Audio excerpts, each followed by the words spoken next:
qué momento nuestros políticos han dejado a un lado los criterios sanitarios para gestionar la pandemia y han optado por el interés político? La prueba del 9 la hemos visto hoy tras la frustrada reunión entre el Ministerio de Sanidad y la Comunidad de Madrid. Siguen en el barro, en la pelea, en una gresca que avergüenza a los ciudadanos. Y mañana, lamentablemente, seguiremos sumando contagios y fallecidos. Bienvenidos a Cuestión de Prioridades.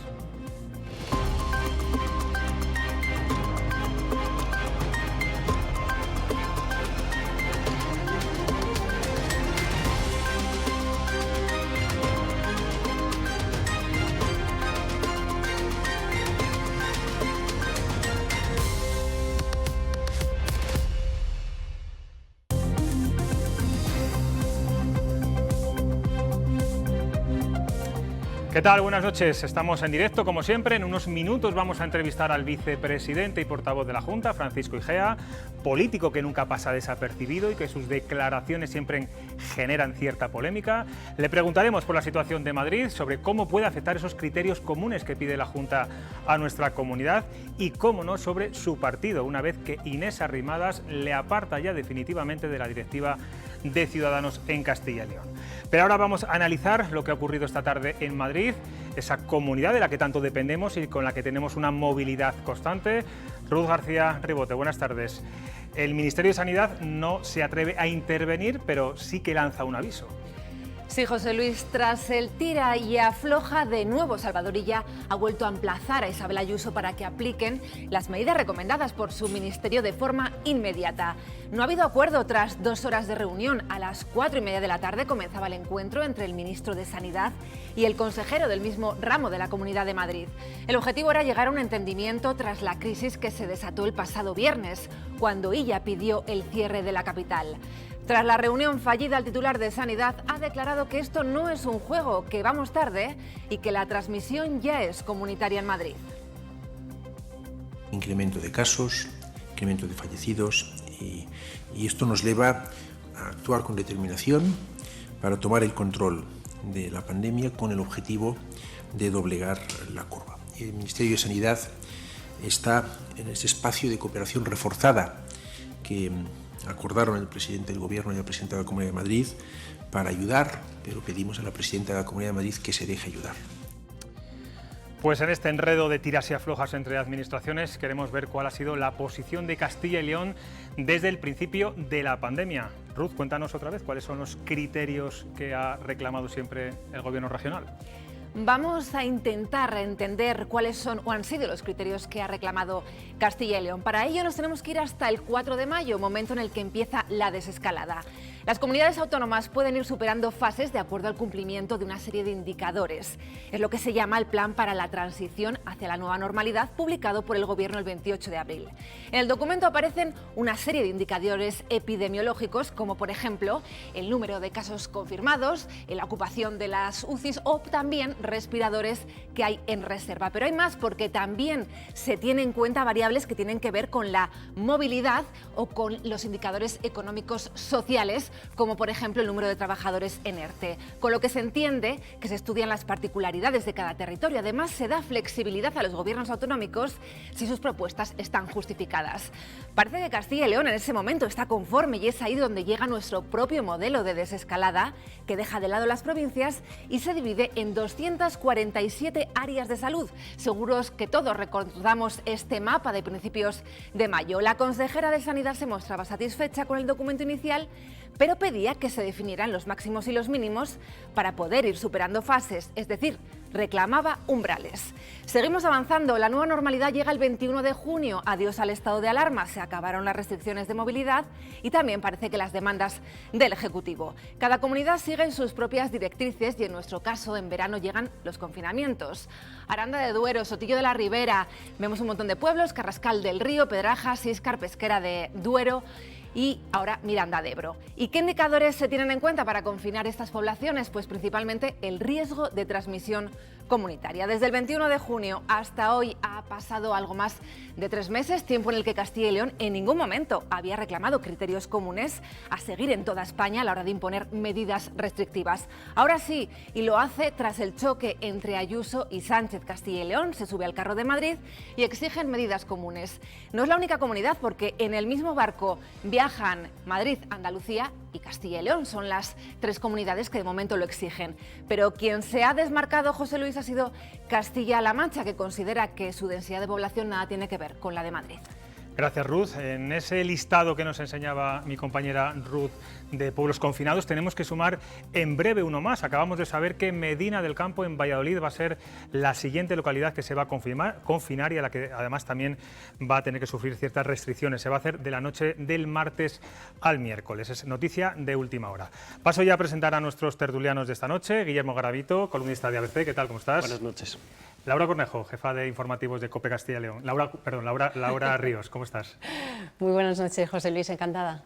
Y Roberto Mallado, jefe de informativos de Onda Cero Castilla y León. Hola, ¿qué tal? Bienvenido. Buenas noches, gracias. Bueno, veíamos antes, el ministro Illa insiste a Díaz Ayuso que tome medidas ya Madrid, que es urgente, que ya vamos tarde.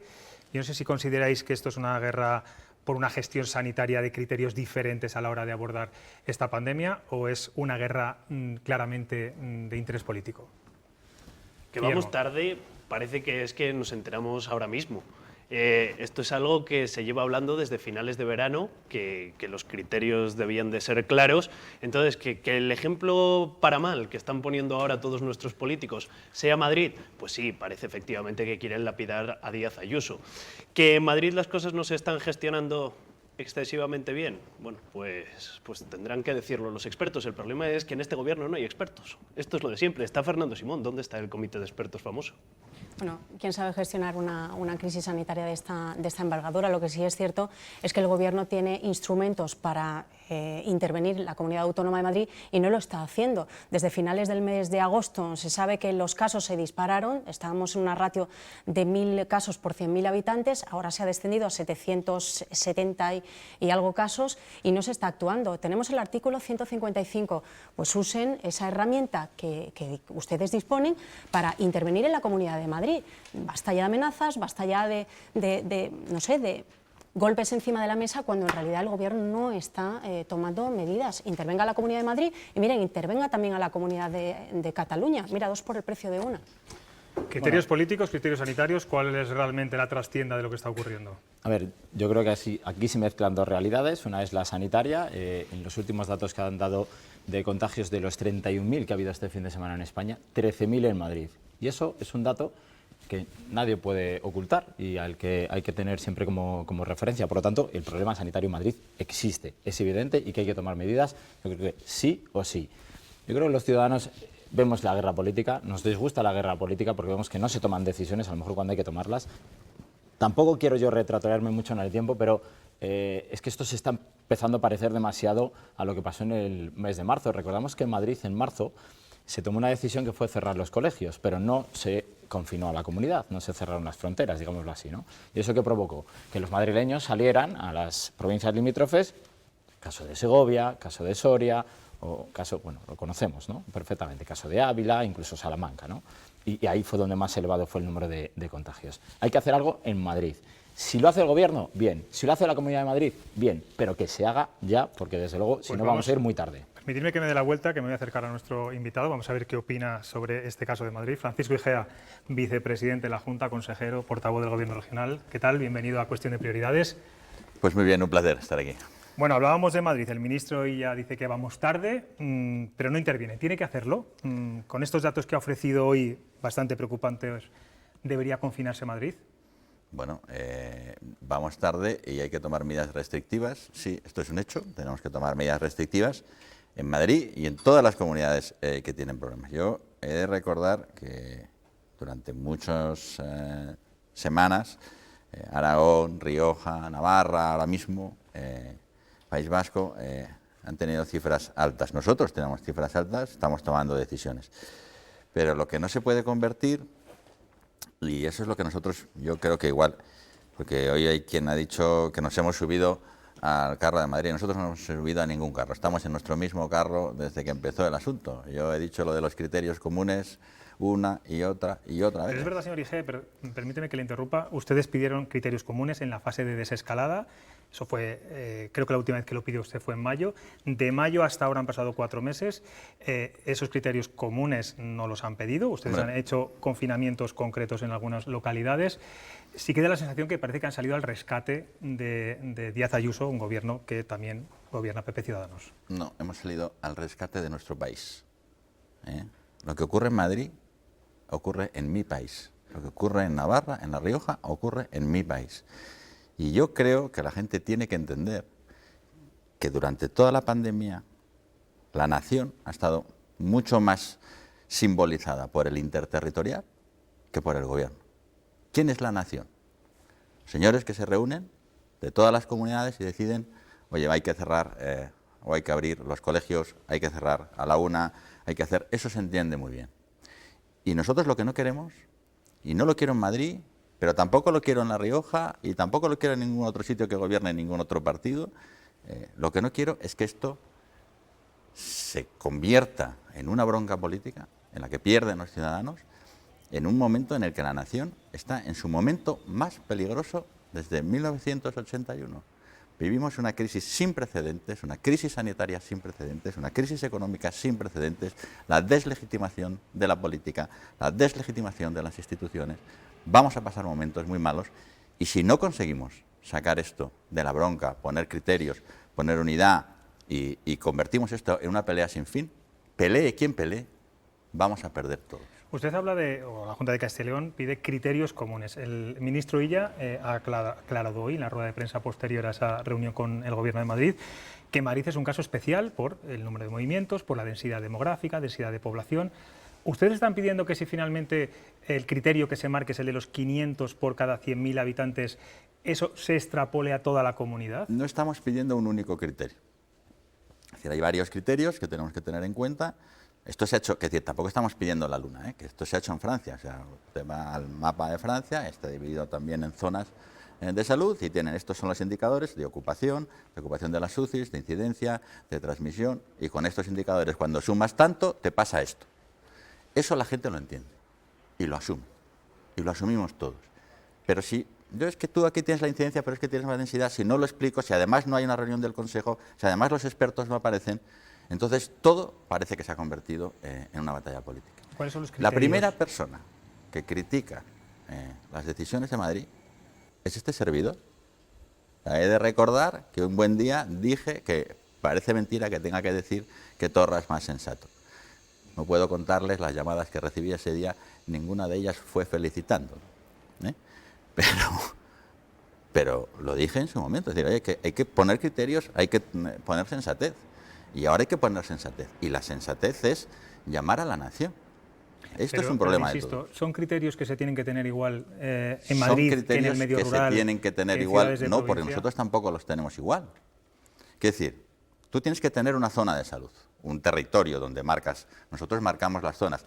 Todavía recuerdo las carcajadas con lo de las zonas.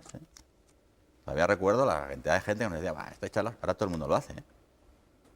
Madrid habla de sus zonas, los otros hablan de... Nadie habla de las provincias. Nosotros, se han reído de nosotros varias veces, hemos acabado teniendo razón, no todas, pero casi todas. Oiga, nosotros vamos muy deprisa, joder, que sois unos agoreros, médicos, caguetas, no queréis avanzar. ¿Cuál es la crítica del Lancet a la desescalada en España? Fuisteis muy deprisa. Eso es la verdad. ¿Es consciente, señor Igea, del lío, la confusión, el hartazgo que tienen los ciudadanos entre quién tiene las competencias, quién marca los criterios? Soy tan consciente, guerras políticas que estamos viendo. Soy tan consciente que si no fuéramos conscientes no habríamos hecho lo que hemos hecho este fin de semana. La gente está harta de nosotros, harta, y legítimamente harta. Y esto no puede seguir así, no puede seguir así. Y tenemos que pensar que somos una nación, nos estamos jugando el futuro como nación.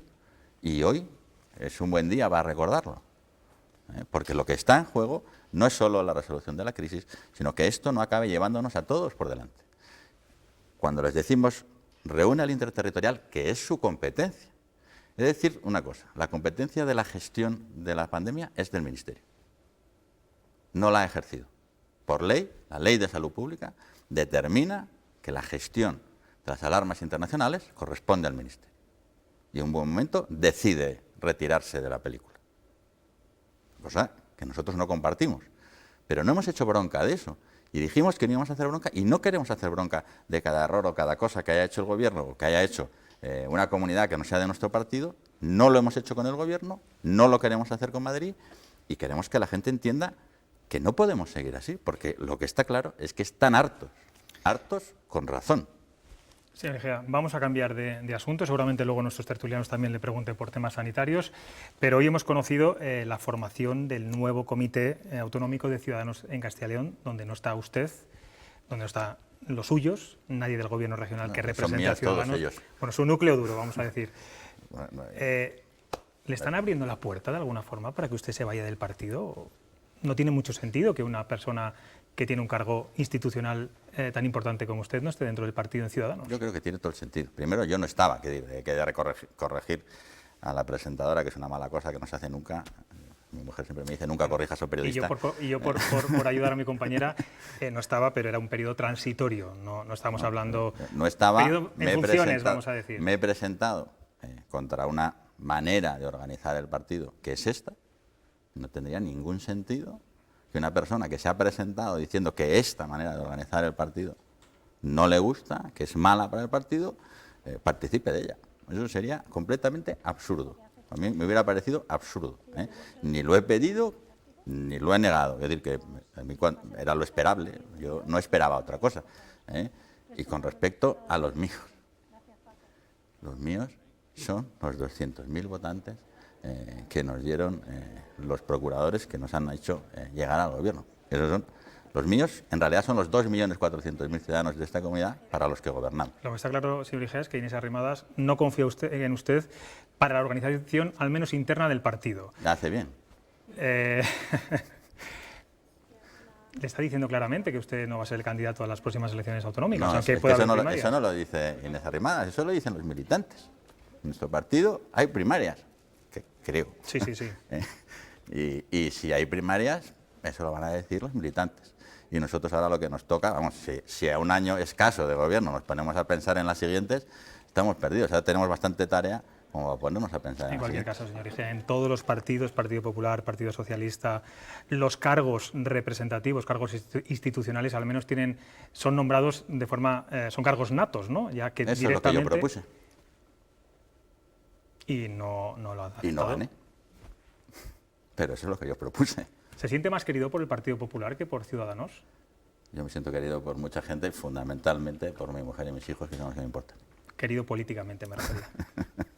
Yo creo que ahora mismo el gobierno de la comunidad está siendo bien valorado, porque funciona de manera cohesionada, y yo creo que está siendo bien valorado por los votantes de uno y de otro partido. Y eso es lo que nos importa. Lo que nos importa es que la mayoría del gobierno se asienta, crece, sigue sin haber mayorías absolutas, seguimos siendo un partido decisivo, y eso es lo que importa.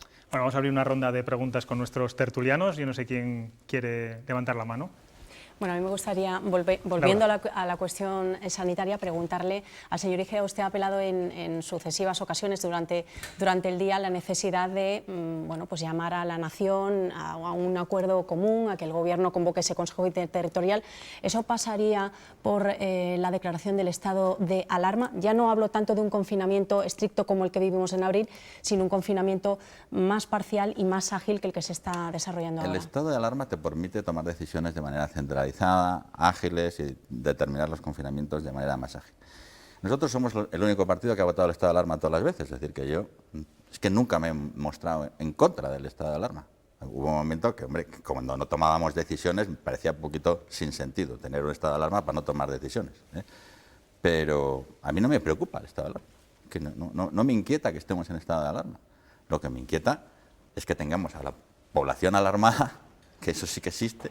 No sé si existe el estado de alarma, pero la alarma existe en la población, y estemos tomando decisiones que son incoherentes. Entonces, si hay que decretar el estado de alarma, pues no pasa nada.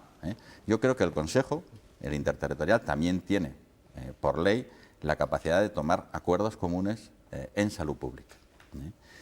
Y que es mucho más fácil que los madrileños, los navarros, los castellano-leoneses, los de Salamanca, los de Palencia entiendan que tomamos una decisión de cómo confinamos o cómo tomamos esto como nación, que lo haga el gobierno, que también representa a la nación, pero que ahora mismo, en este rifirrafe político, simboliza mucho menos a la nación que el propio Consejo Interterritorial. Guillermo.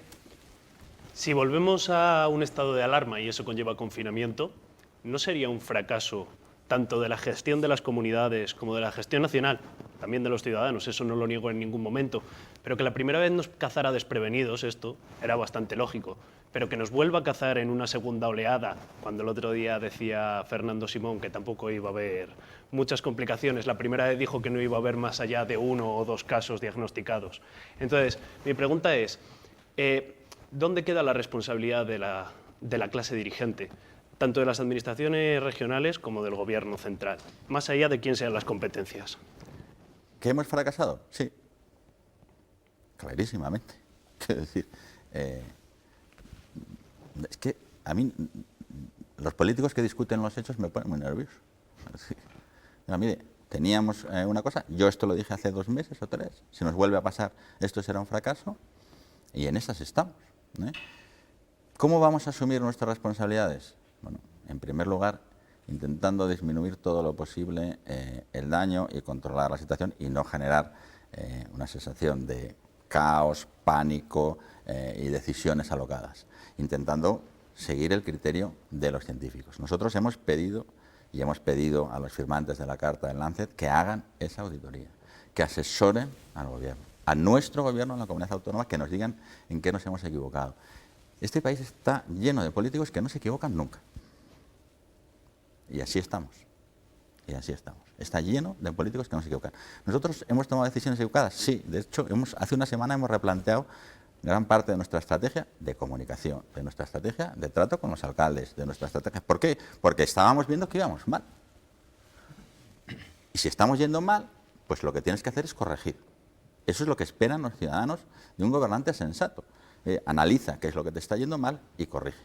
Está creciendo en toda Europa, que está creciendo en Francia, está creciendo en Inglaterra, está creciendo en todos los sitios, porque el virus pues, no se ha agotado y las epidemias son así, funcionan en 2 olas y esta está funcionando igual que las demás, con un crecimiento más lento, con una ocupación más lenta y bueno, no todo se ha hecho mal, se han hecho unas cuantas cosas bien, la estrategia de rastreo está funcionando, pero tienes que reforzar aquello en lo que te has equivocado, pero tienes que admitirlo.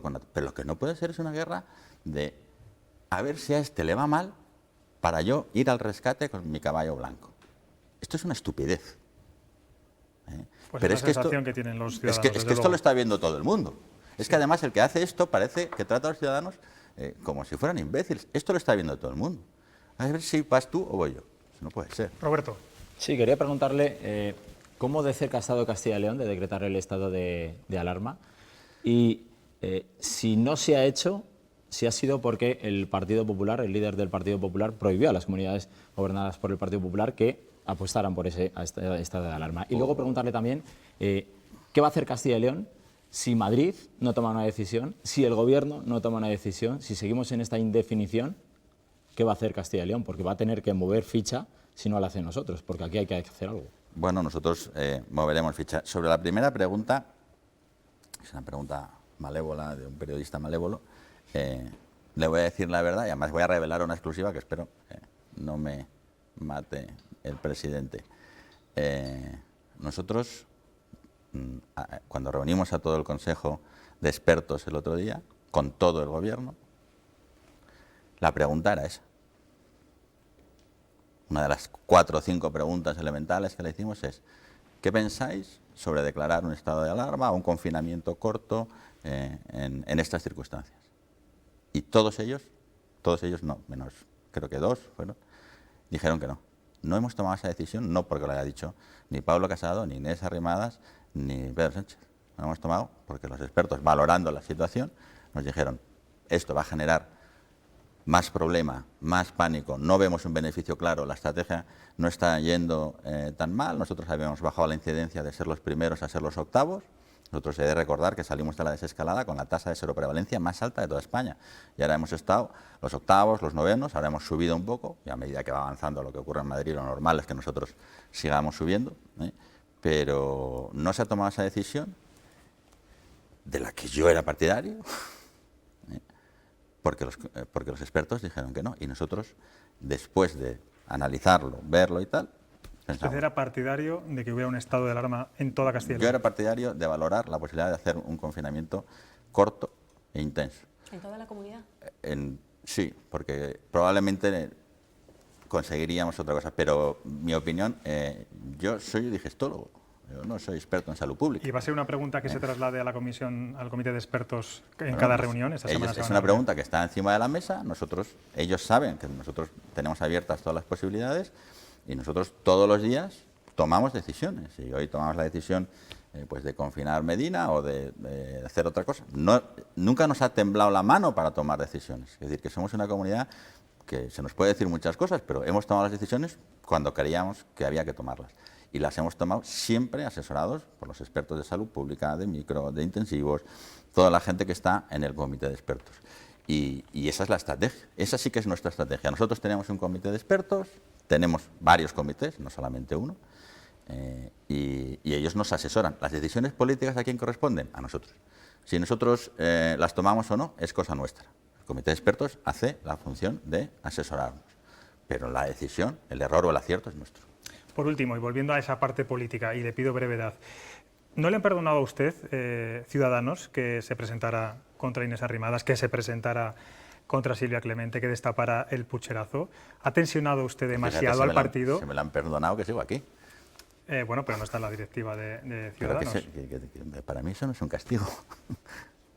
No, es que yo no lo entiendo como un castigo. ¿No han sido capaces Ciudadanos Madrid y Francisco Igea de reconducir esta tensa situación en estos últimos meses? Yo no estoy tenso en estos meses. De hecho, yo cuando me han llamado hemos hablado de las tomas de decisiones, de asuntos variados, y yo es que no estoy tenso. Es que a mí, quiero decir, los partidos no tienen que ser monolíticos. El veneno que tenemos ahora mismo es exactamente esto, es o sigues al líder o te vas del partido. Oiga, pues que así no hay manera de que los partidos acierten. Si todo el mundo dice qué rico eres, jefe, qué listo eres, qué guapo eres, qué bien te peinas, pues habitualmente cometes muchos errores. Le veo más claro en las contestaciones a las preguntas sanitarias que en las del partido, pero se lo agradezco. Se agradezco que haya venido aquí a Cuestión de Prioridades, vicepresidente Francisco Igea, gracias por estar aquí y en breve tendremos otra ocasión de invitarle. Muy bien, muchísimas gracias a todos. Y ustedes no se vayan porque después de la publicidad seguiremos con la tertulia y les daremos el resultado de la encuesta de hoy, que versa además sobre todo esto que estamos hablando. ¿Está de acuerdo en que el Gobierno central intervenga a Madrid? Solo tienen que esperar 5 minutos. Hasta ahora.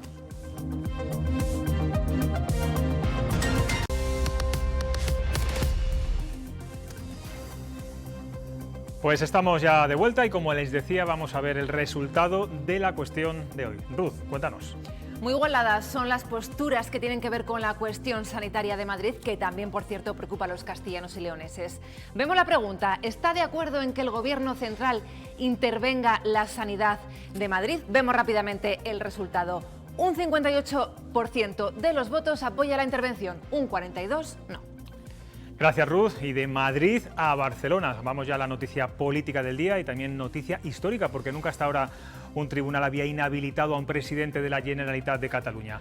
El Supremo lo ha hecho por unanimidad con Quim Torra por 1 año y medio para el ejercicio de cargo público por desobedecer de forma contumaz y obstinada a la Junta Electoral Central cuando en plena campaña para las generales de abril se le exigió sin éxito que retirase de las fachadas de los edificios públicos las pancartas que pedían la libertad de los presos del Procés.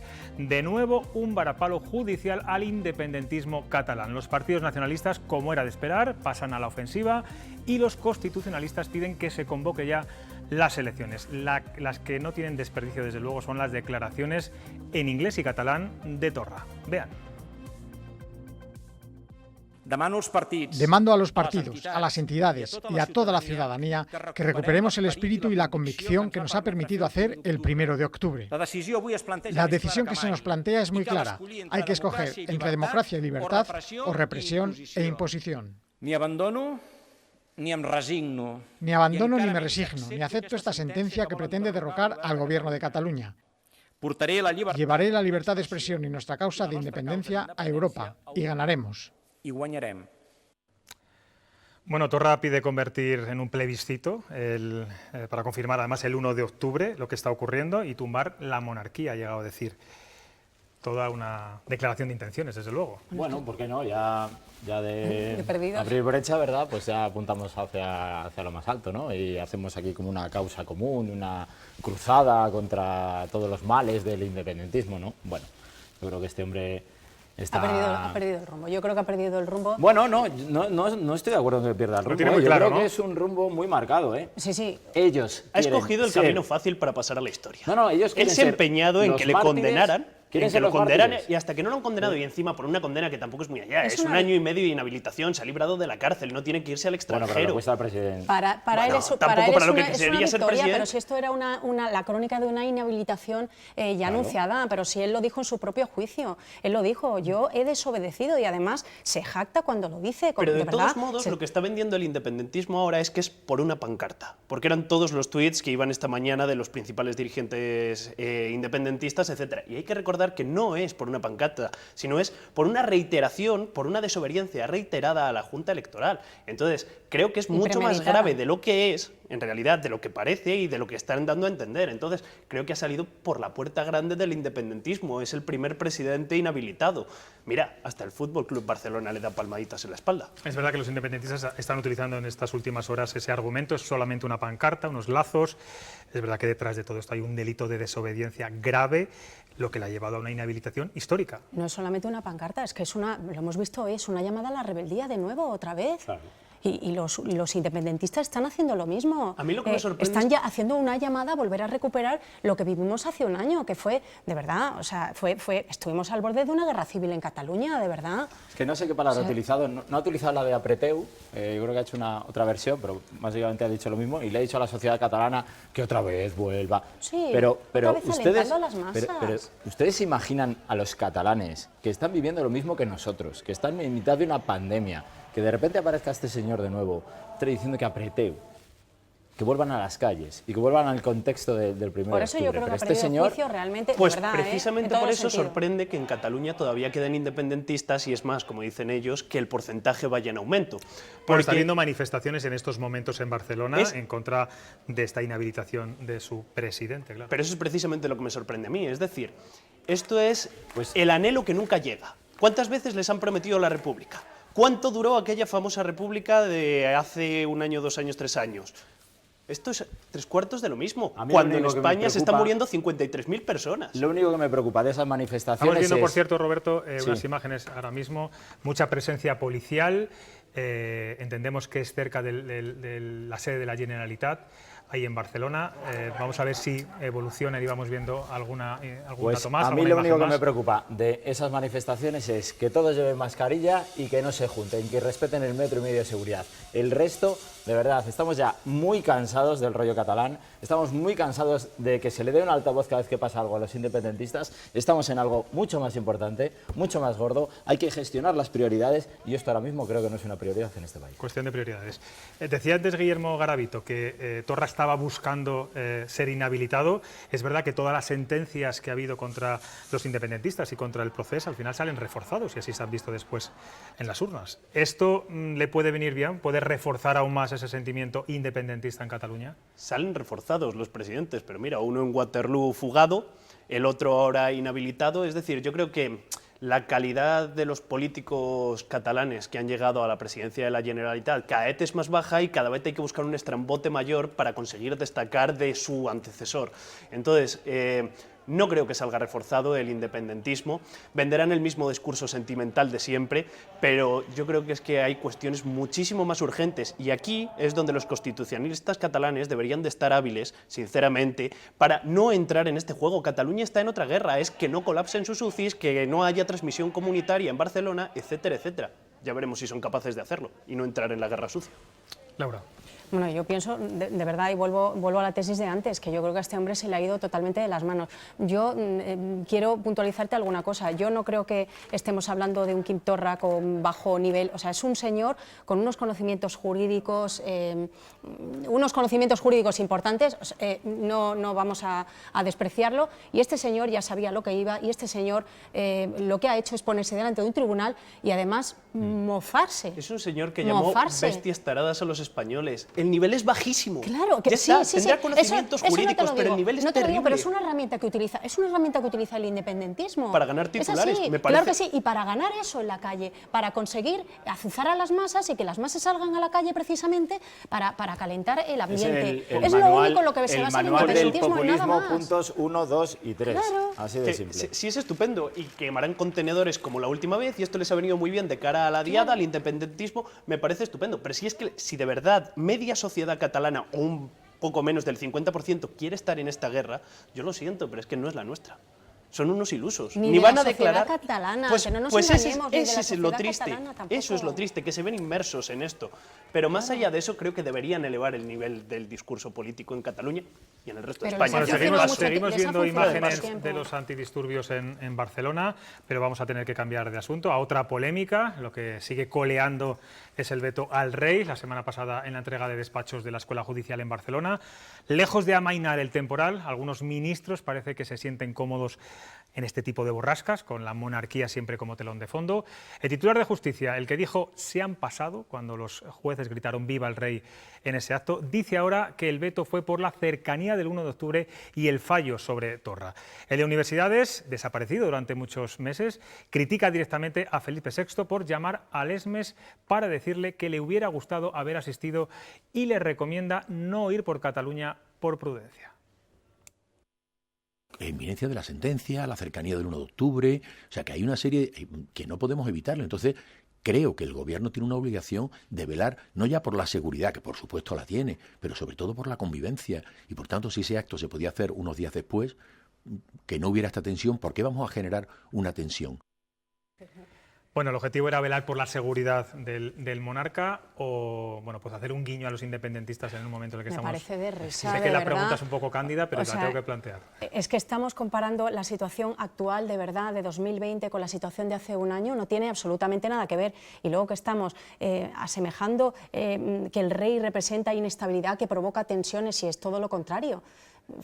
Es que no entiendo muy bien el discurso del Gobierno en este sentido. O sea, lo que está claro y lo que estamos viendo es que hay un servilismo total y absoluto al nacionalismo. Es que ¿no te interesa que vaya el rey? Bueno, pues no te preocupes, que el rey no va a ir.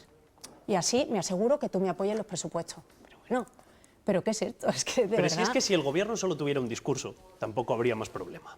Yo el gran hallazgo que le encuentro a este socialismo es conseguir sostener el milagro de la bilocación. Son capaces de decir dos cosas completamente opuestas en la misma semana y hacerlas pasar por verdad.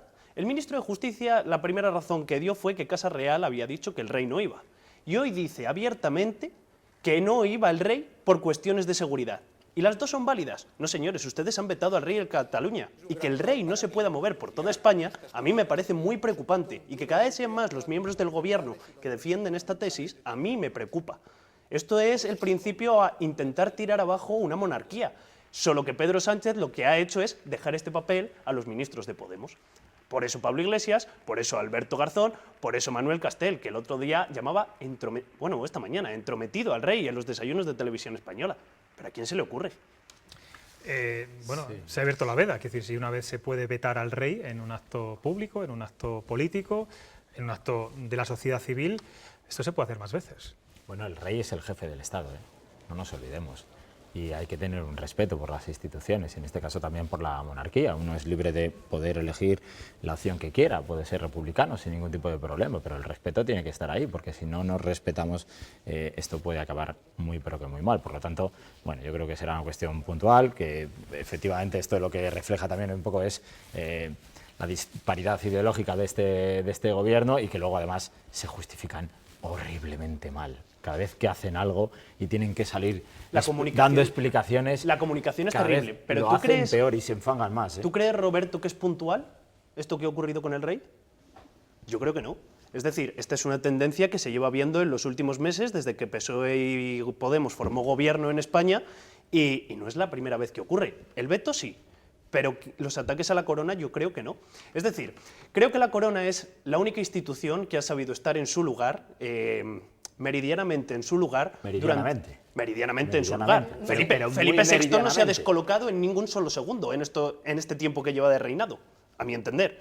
Pero yo creo que eso es precisamente lo que le estropea los planes a este gobierno, que ellos no son ejemplares, mientras el rey sí lo es. Por eso, cuanto más lejos la figura del rey, cuanto más denostada, cuanto más vilipendiada, mejor para Pedro Sánchez. Bueno, a mí me parece muy peligroso esta senda de vetar al monarca. Estaba justificadísima la presencia del rey en un acto bueno, pues de entrega de despachos a los jueces. Al fin y al cabo, la justicia se administra bueno, pues, bueno, con cargo al rey, ¿no? A la monarquía, ¿no? Yo creo que eso no se le escapa a nadie. Me parece muy peligroso y sobre todo sienta un precedente que yo creo que el Gobierno debería tener cuidado, especialmente con su socio de Gobierno, que está dejando muy claro cuál es su posición. Hablamos del ministro de Universidades, desaparecido durante muchos días. ¿Qué os parece que, bueno, que condene y que no le guste que el rey hubiera llamado al presidente del Tribunal Supremo para decir me hubiera gustado ir, pero... Pues yo voy a decir algo políticamente correcto. Sí. Estamos viendo que se están conociendo cosas muy al detalle, a ver, si lo piensa, muy de trastienda, que al ciudadano no está acostumbrado. Si lo piensa, me parece bien que lo diga. Es que siempre estamos midiendo al detalle lo que tenemos que decir o no. Si realmente lo piensa, que lo diga, no pasa nada, pero que asuma las consecuencias de lo que él dice. Lo que no puede ser es que digan algo y luego intenten retractarse, como ocurre muchas veces, ¿no? En función de la polémica que se genera y demás. Pero, bueno, pues cada uno estamos en un Estado de Derecho y cada uno tiene derecho a decir lo que quiera. Lo grave es que sea capaz de sostenerlo. Es decir, si luego se retracta, bueno, vale, al final... ¿Pero por qué se va a retractar si él es lo que piensa? Hombre, porque entonces deja en una posición terrible al gobierno. Pero entonces es el gobierno el que tiene que plantearse si quiere tener un ministro así. Pero si él piensa eso, ¿por qué no va a decirlo? Pues ese es el punto. A nadie se le escapa cuál es la posición de los ministros de Podemos respecto a la monarquía. Claro. ¿No? Sí, y ya lo sabían los votantes y el resto de los votantes, calculo, cuando llegaron, pero ahí está lo complejo de este asunto. Bueno, pues son las 10 y 16 minutos de la noche. Es hora de ir a la redacción del Mesetarian Review a comprobar cuál es el principal tema de la portada de mañana. Ya saben, como esa particular visión cosmopolita y cosmorural de la actualidad.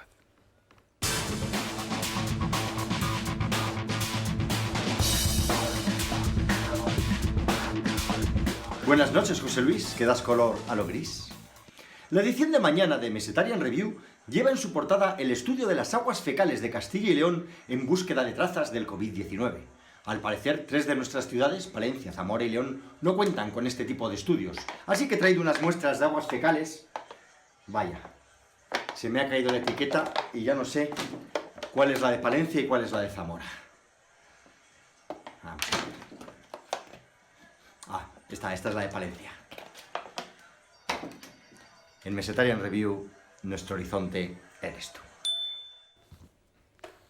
Bueno, humor, bienvenido el humor en estos tiempos de tanta crisis. ¿Por qué habrá elegido Palencia? Porque habrá visto que Palencia me extraña que no se le haya cambiado peor que Zamora. El pelo de color de la emanación. Yo creo que por cercanía, ¿no? Palencia es como más... Bueno, sí puede ser. Y a mí me preocupa muchísimo más que las aguas fecales y de dónde se la etiqueta que se le había caído a Nieto. Una noticia que leí esta mañana que en 8 provincias españolas estaban rastreando la meba come cerebros en el agua. Entonces, no sé si es por lo que está tan preocupado Nieto, pero a mí eso me preocupa seriamente. Muy tranquilizador para terminar. Sí. Bueno, pues compañeros, se nos termina el tiempo. Guillermo Garavito, Laura Ríos, Roberto Mallado, gracias por estar aquí. Os invitaré en breve para que volváis a estar aquí en Cuestión de Prioridades y a ustedes les espero, como siempre, mañana a las 9:30. Hasta mañana.